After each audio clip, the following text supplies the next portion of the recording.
struggled with substances and behaviors when I got out of the military. But I didn't find a path beyond that through a traditional route. So I didn't go to treatment. I didn't join some programs to address the substance or the behavioral challenges. But I was very fortunate to get connected with a mentor and a coach that helped me start doing some internal work. And what I learned through that process, or realized through the process, was as I began to start filling the internal void and reconnecting with myself and regaining a sense of meaning and purpose in my life, that this propensity to want to avoid or escape or numb kind of went away. So through that journey and through that process, I learned a lot of things that I later came to find weren't mentioned, weren't shared, weren't talked about in the traditional recovery community. So I started bringing some of what I had been introduced to and some things that I'd learned through applied positive psychology to serve a broader population. Not trying to replace treatment, but trying to complement it to try to get better outcomes for individuals. Most recently, I was invited down to Georgia to create some curriculum and programming specific for the veteran population, really for a high-risk subset of an already high-risk population, working with justice-involved veterans. And some of the feedback I got was that, why weren't we shared this stuff before? Like, this is the stuff that actually helps connect with, or kind of speaks to the experience that we're going through. And one thing I've learned through that and through some other projects is I really believe that there's a fundamental difference between the way you serve a population that never had the foundation for a mental and emotional well-being, maybe through some sad and unfortunate upbringing, through early childhood experiences, through a lack of proper environment to really help them grow. There's a fundamental difference between programs that are designed to serve that population and programs and resources that are designed to serve a population that had a strong foundation for mental and emotional well-being, yet lost it. And we'll look at a couple reasons why that is and why that's unique.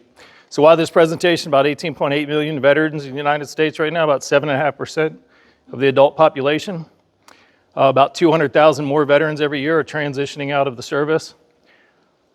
As a population, veterans are at least 200% more likely to struggle with mental health challenges or suffer with addiction. And as a population, at least 57% more likely to commit suicide. We often hear this number 22 a day. It's been a popularized number for some time.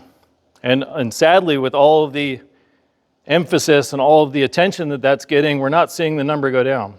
In fact, a recent study suggested that it could be as high as 40 to 44 a day, especially when we're accounting for accidental overdoses, poisonings, or death due to high-risk behavior, or maybe the veteran didn't go out to kill themselves that day, but they were doing something for adrenaline, they were doing something to kind of get out of their mind, and they weren't necessarily intending not to kill themselves.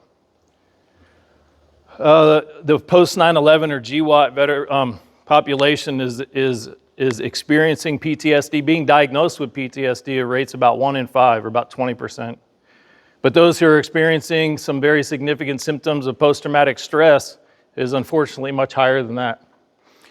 What I want to look at today is specifically that transition from military service to veteran life and how that brings about some new challenges and new threats.